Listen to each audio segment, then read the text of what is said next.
Hello there, this is Welsh ASMR 82 on the Maps channel, and I've dug out an old world atlas that I had because I felt I was concentrating a little bit too much on Europe with the new stuff that I bought. So we're going to avoid Europe today and head further afield. The world's a big old place, and we don't have to spend it all in one place, do we? Incidentally, outside of Europe, where I've travelled, I've been to the United States twice. When I was a kid, we went to Florida. I flew to Qatar on the way to New Zealand. So I didn't leave the airport, but technically I've been in Qatar. And I've been to China because I went to Beijing just here, and Dalian. I've been to Korea, South Korea, several times, like 4 times. I've been to Tokyo once, I've been to Taipei and Taiwan once, I've been to Hong Kong, and we stopped at Bangkok once. I think it was on the way to Taiwan, so technically I've been to Thailand. Yeah, and then we went to New Zealand, went to Auckland, and then really down south. Let's take a look around, shall we?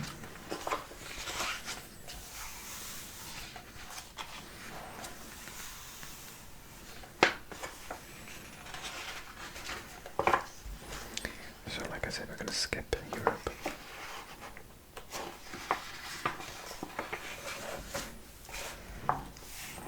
This looks fun. So, East and Southeast Asia. So when I went to Taiwan, we only went to Taipei, I didn't spend any time elsewhere. But I went on this like drinking tour.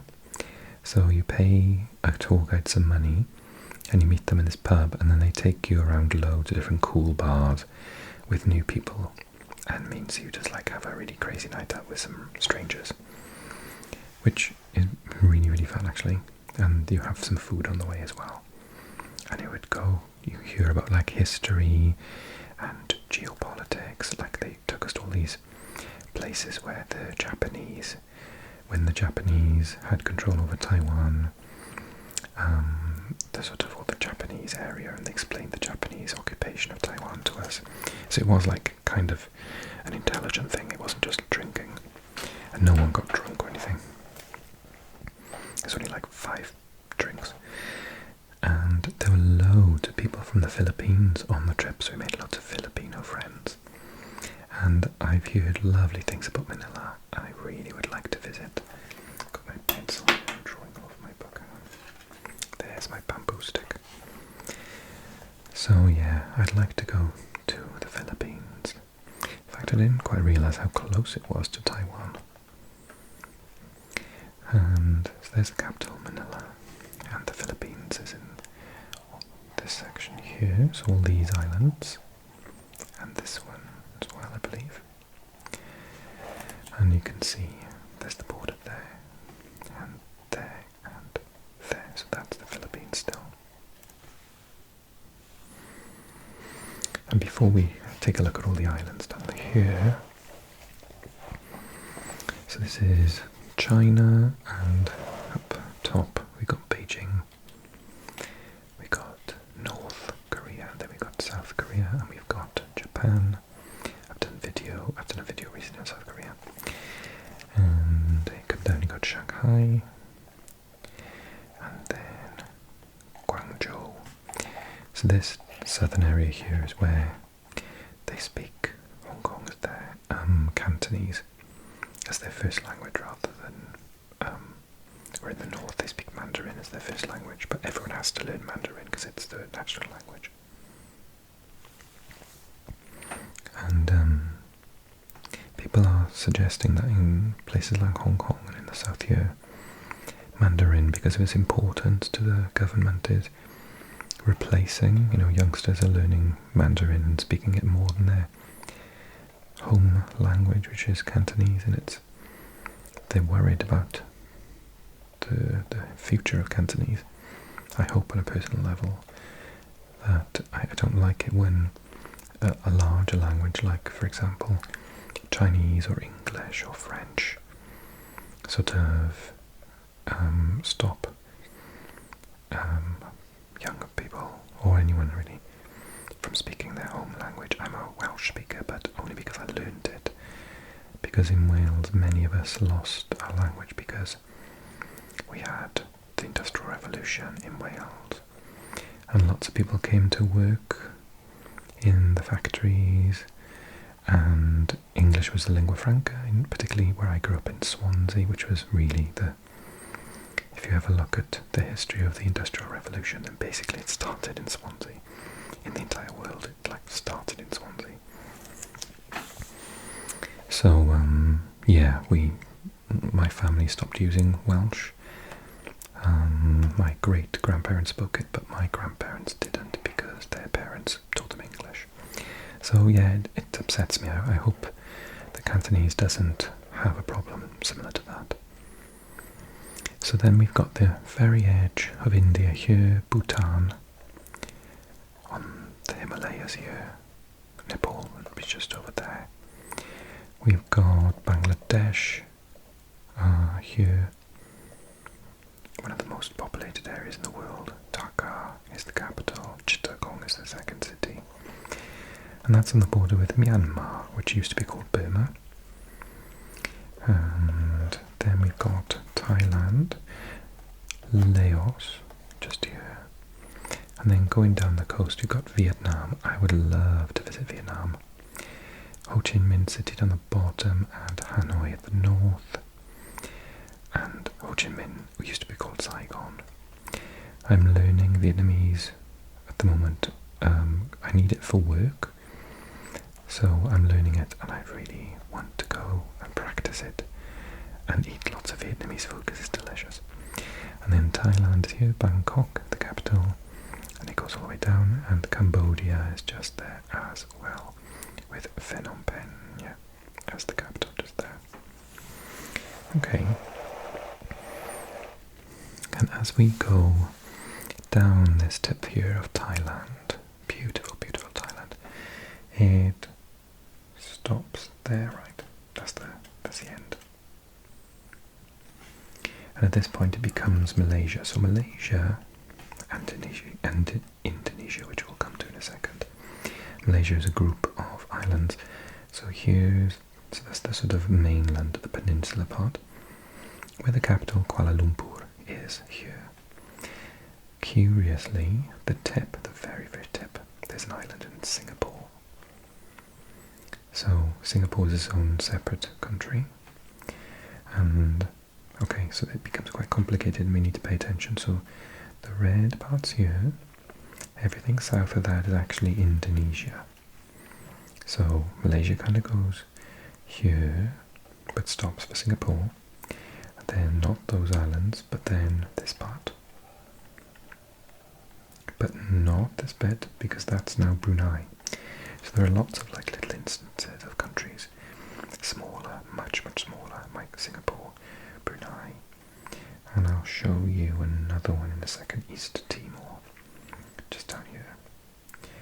And Timor-Leste, a former Portuguese colony, which is half of this island. So East Timor is there. I think the entire island is actually called East Timor. I'm not sure of the situation there. Okay, so Indonesia is way more complicated though. Okay, here we go. I'm going to try this. So this huge island here is Sumatra. So this is all Indonesia, okay?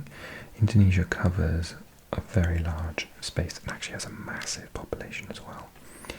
So Indonesia is a Muslim country, as is Malaysia, but due to its massive population, it's actually the country in the world, the highest populated Muslim country in the world. So when you think of Muslim countries, you think of, I don't know, Iraq, Egypt, Saudi Arabia, Iran. But actually Indonesia has a larger population than any of them, which is incredibly curious. So it's not an Arab country, but yeah, I think it's sort of classed as a Polynesian country perhaps, but I'm not. I think maybe Polynesia is more over here, so I don't know that for a fact. Please drop me a comment and correct me. So yeah, Sumatra is there,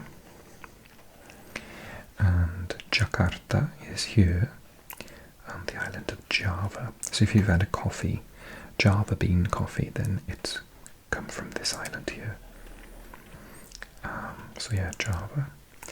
Then, so we know that Malaysia has this bit here, and Brunei took a little chunk out of it. Curiously, Brunei's like there and there, so there's a little bit in between. You can only get through each other through water. It's very strange. So this is the island of Borneo. So you've probably heard of Borneo, right? So this is the island of Borneo. And then Sulawesi or Celebes is here. Lots of them I've never heard of. Seram, for example. Sumbawa, Sumba, Flores. Timor, so where East Timor is. So East Timor is a separate country.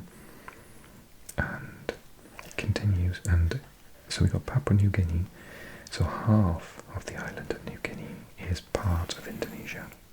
So Indonesia goes all the way from there, all the way over, and here, all the way to here, stops, carries on, all the way to New Guinea Island.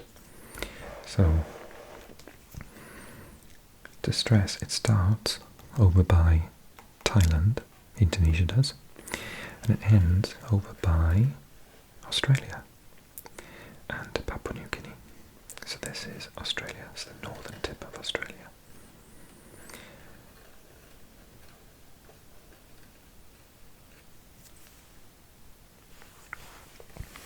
And it's an incredibly beautiful place. Bali is here, Laut Bali, Bali Sea. This island here is Bali, and I believe this island is the only non-Muslim one. And it's Hindu, maybe?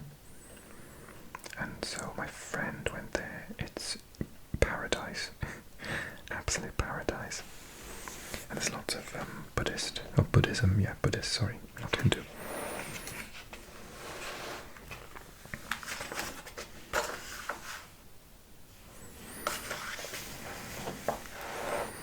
So, East Asia is a place that totally fascinates me. I don't know if you remember this fact, but I used to teach Chinese in school.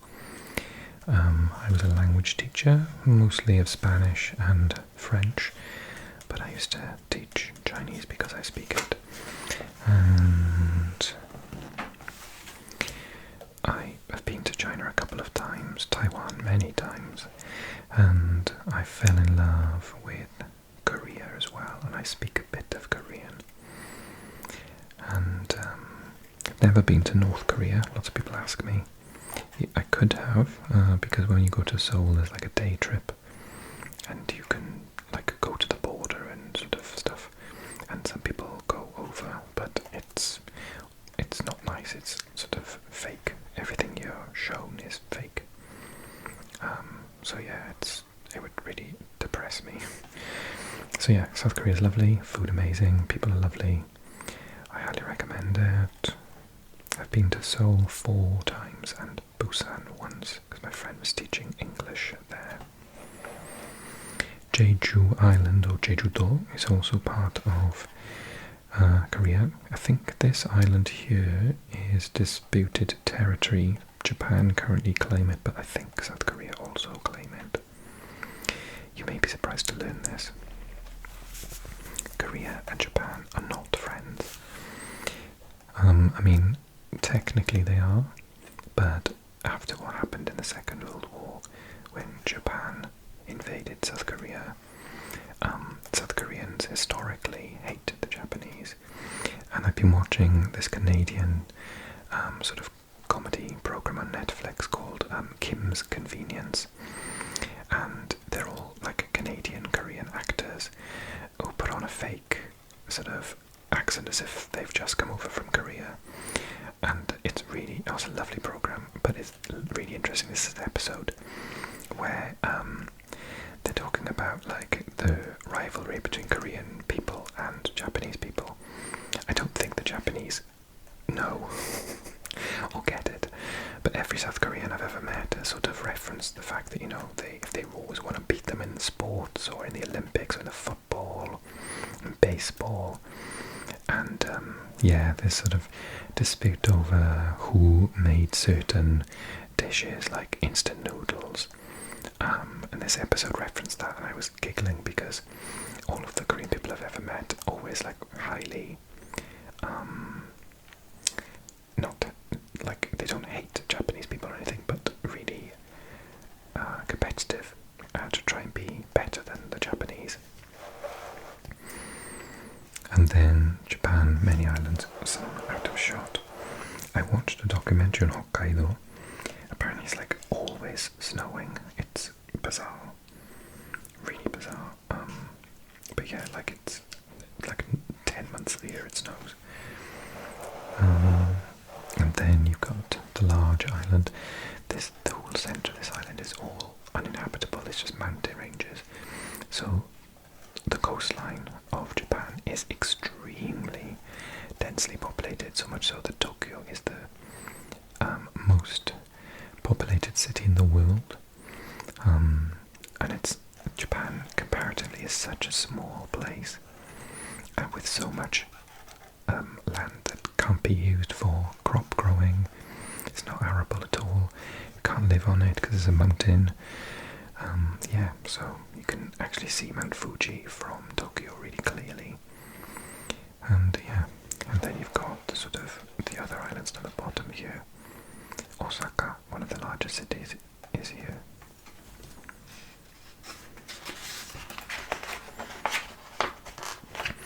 I think I'll stop there, and we'll look at some other places in the next video. Maybe we'll look at the Middle East, and I want to do Australia, New Zealand, and I want to do North America. So we'll look at them in the next video. But if you enjoyed this video, then make sure you click like. You should see a video come up at some point soon, so click on that to watch that next. And if you're new to the channel, click on the button for the Maps channel and subscribe. I think I've recommended you a football channel as well, and my other main channel concentrating on foreign languages for ASMR. Check those out if you want to as well. And thanks so much for watching. Subscribe, comment, like, and I'll see you soon. Take care now.